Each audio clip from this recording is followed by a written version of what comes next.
ser, como todos nós sabemos, extremamente polissémica e a linguagem dos números não engana seguramente.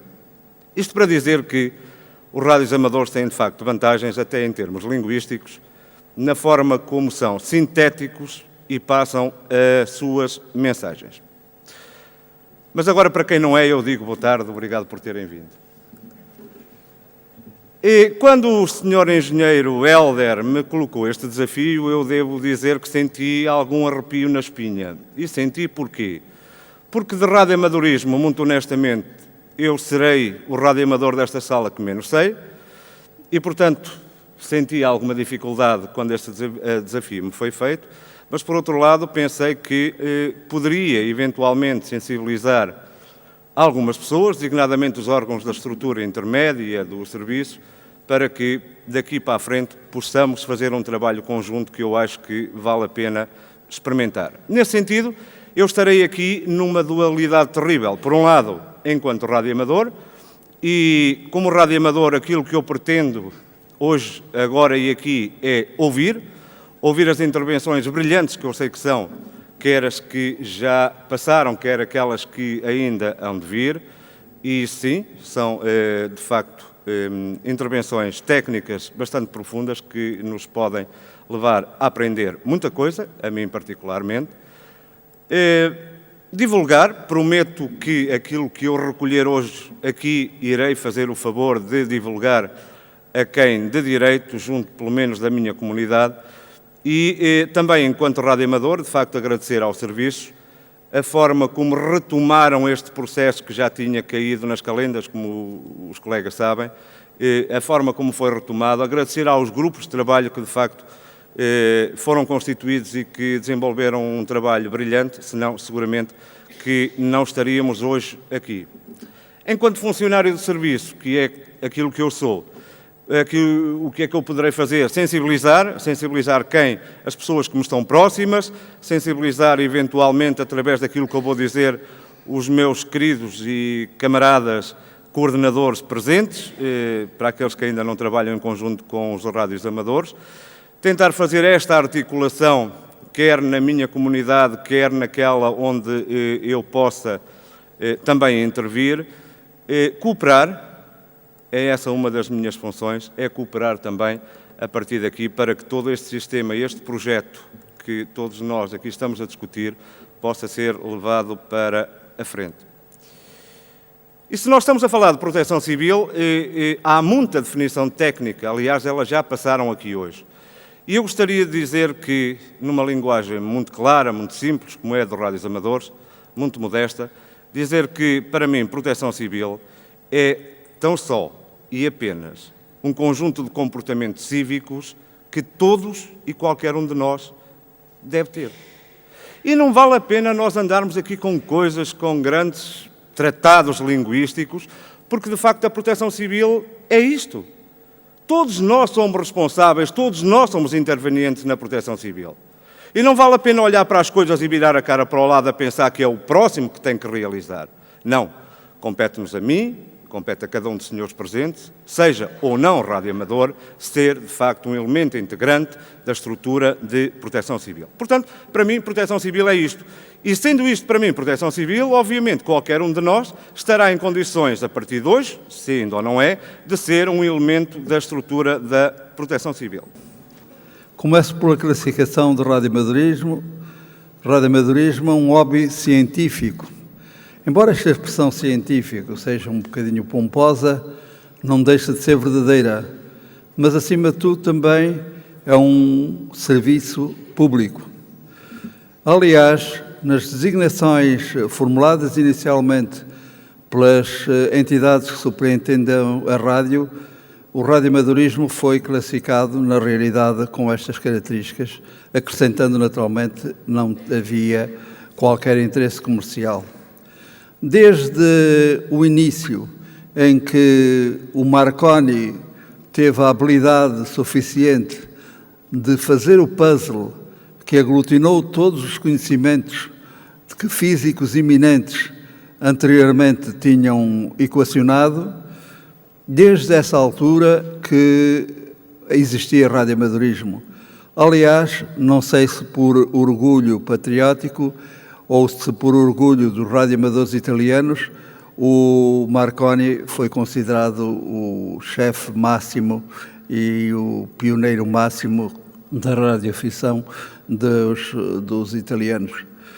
Eu queria fazer uma chega a um indivíduo que é português, ou melhor, filho de portugueses, padre brasileiro, foi falado durante alguns tempos, foi esquecido também muito rapidamente, que é o padre jesuíta Lendel de Moura. Esse senhor fez experiências várias e teve uma experiência numa das avenidas principais de São Paulo, que são longas, não sei se com certeza alguns já as viram, e montou a sua tenda com os elementos experimentais e fez as suas comunicações. Entretanto, apodaram aquilo de bruxedo e destruíram o equipamento. Ficou extraordinariamente acabrunhado, tentou fazer valer os seus direitos, até porque muitas das patentes estavam registradas nos Estados Unidos, mas na altura o clero predominantemente italiano que existia no Brasil boicotou nitidamente as tentativas dele. Inicialmente, os radioamadores, ou portanto aqueles que experimentavam rádio apenas sem interesse secundário,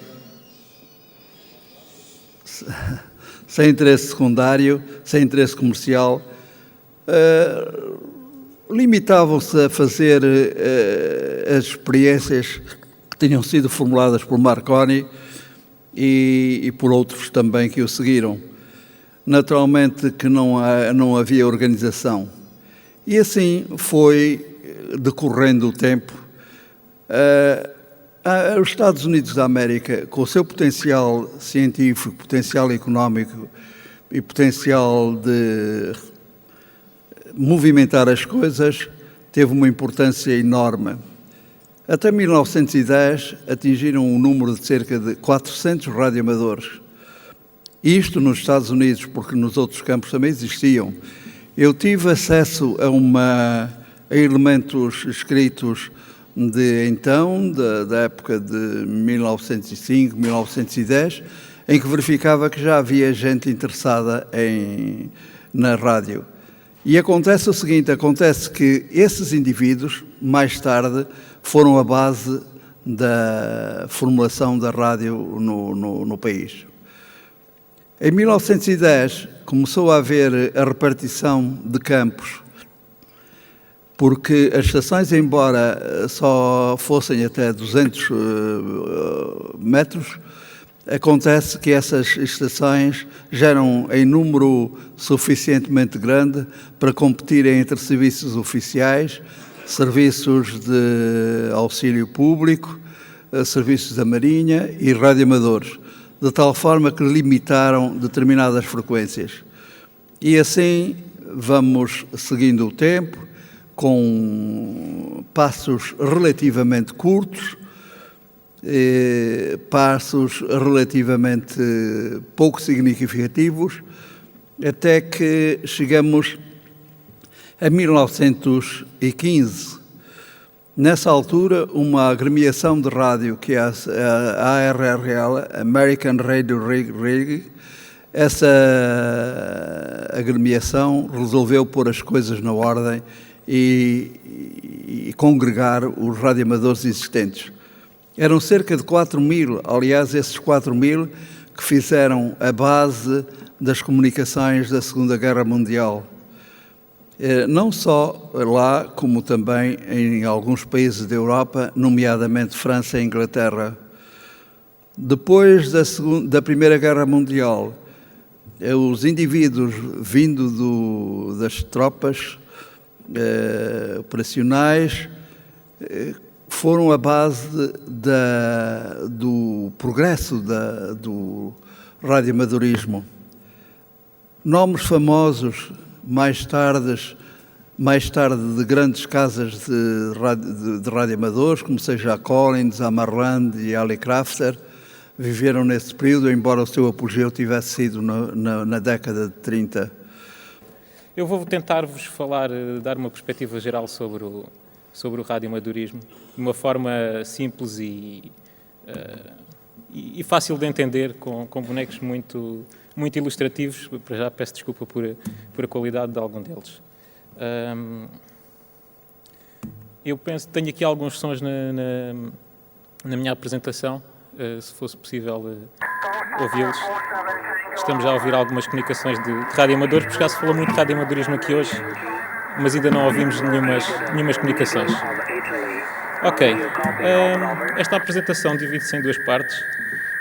Numa primeira parte vamos falar mais dos radioamadores das pessoas e numa segunda parte vamos falar um pouco mais de técnica. Começamos então pela primeira parte dos radioamadores. Quem são os radioamadores? Já houve aqui colegas a falar sobre isto, portanto não me vou esticar muito. Basicamente são cidadãos com gosto pela rádio e as comunicações. Sem fins lucrativos, e o objetivo principal é comunicar com outros colegas e também escutar. Os radioamadores também são radioescutas. Os radioamadores têm meios de comunicação simples, autónomos e eficientes, quer no seu dia-a-dia, quer nas situações de emergência. Os radioamadores são capazes de improvisar e essa é uma das grandes vantagens, é que nas situações de emergência muitas vezes é preciso improvisar. Somos amadores porque amamos o nosso hobby, não porque não sejamos bons a fazê-lo. Quantos e onde? Já aqui foi falado, em Portugal continental são à volta de 5.400, este número já é um pouco antigo, será um pouco mais hoje em dia. Vamos então ver como é que eles estão distribuídos aqui pelo país. Arranjei aqui uma escala de cores e então naturalmente temos aqui a distribuição dos radioamadores segue a distribuição da população portuguesa. Destaque aqui para os Açores, que, como já foi falado, é uma situação infelizmente sujeita a catástrofes e então existem de facto mais radioamadores nos Açores, digamos per capita, do que no resto do país. Portanto, o mapa é ilustrativo, digamos que a distribuição é parecida à distribuição da população. Em todo o mundo, já aqui foram lançados alguns números, certamente são mais de 2,5 milhões e aqui todo o mundo inclui os locais mais remotos, expedições científicas no Antártico, a Estação Espacial, etc. Ora bem, as mais-valias de um radioamador. Como eu já disse, o radioamador é capaz de improvisar.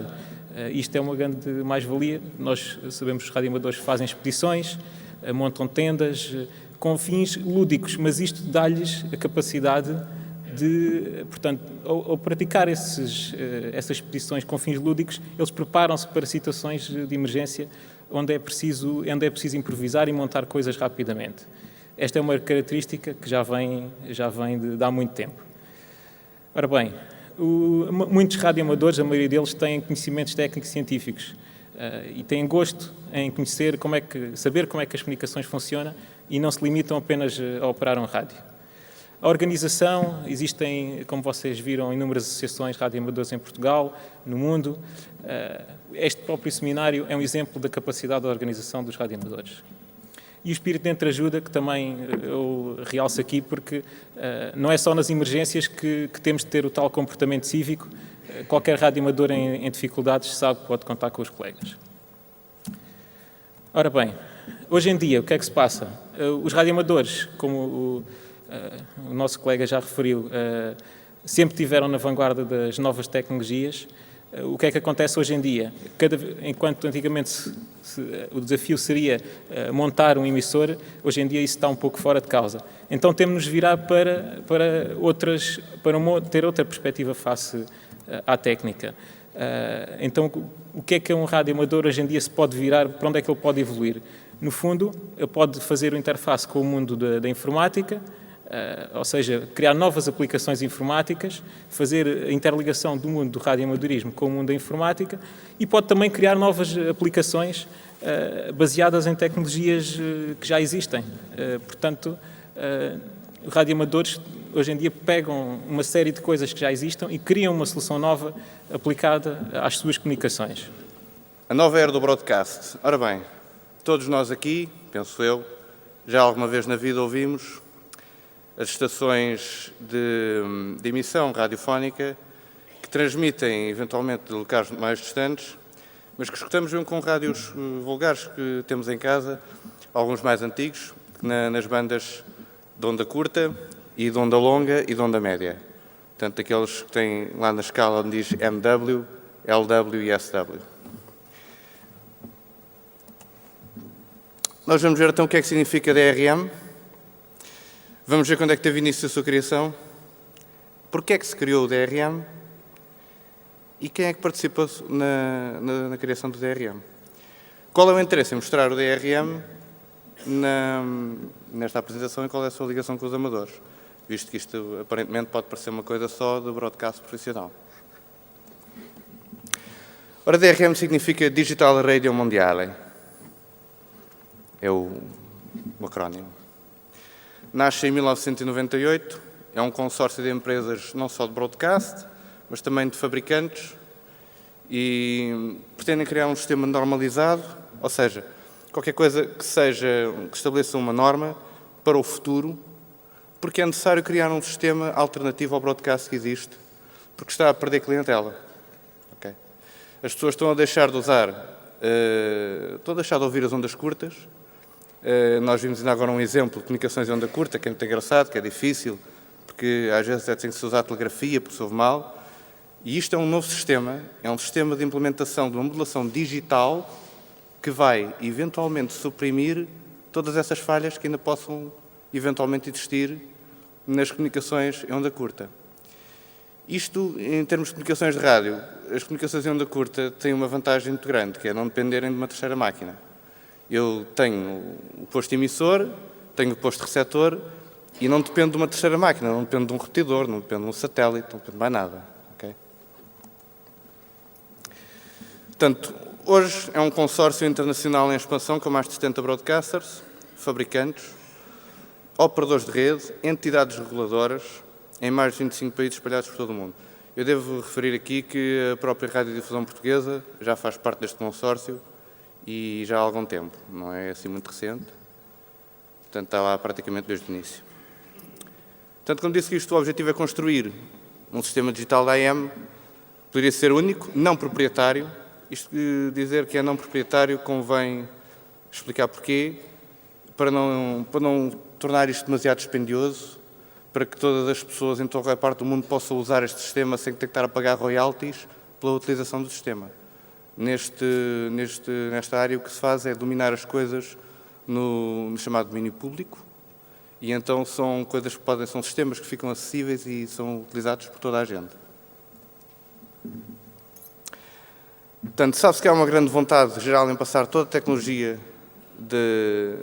das comunicações de rádio para o formato digital. Porquê? Qual é a grande vantagem do digital? A vantagem do digital está no transporte, okay? Em que, apesar da qualidade, eventualmente para alguns puristas não ser tão boa como nos sinais analógicos, mas tem uma grande vantagem, é que a sua degradação é mais difícil de acontecer. Okay? Portanto, nós podemos reconstruir o sinal na recepção com uma fiabilidade muito superior. Portanto, conseguir exatamente uma réplica daquilo que foi emitido, apesar de poder haver alguns problemas. Existem técnicas de códigos de correção de erros, uma série de coisas que permitem com que se faça uma transmissão com melhor qualidade. Ora, um exemplo que eu assinalei aqui a vermelho são os infocasters. O que é que são os infocasters? Infocaster é um sistema que cá em Portugal ainda não é usado, ou se é usado muito pouco, não está muito divulgado, mas que é usado noutros países, nomeadamente nos Estados Unidos. Eles têm umas emissoras de rádio que transmitem uns sinais em formato digital, com informações sobre condições de tempo e mesmo indicações regionais sobre essas condições de tempo. Qualquer pessoa tenha um receptor que possa descodificar esses sinais, e esses receptores são vendidos ao público, não são assim nada de esquisito que não esteja acessível às outras pessoas, e terem informações, nomeadamente isto eu falei no tempo, porque em certas áreas do globo, por exemplo, as pessoas que vivem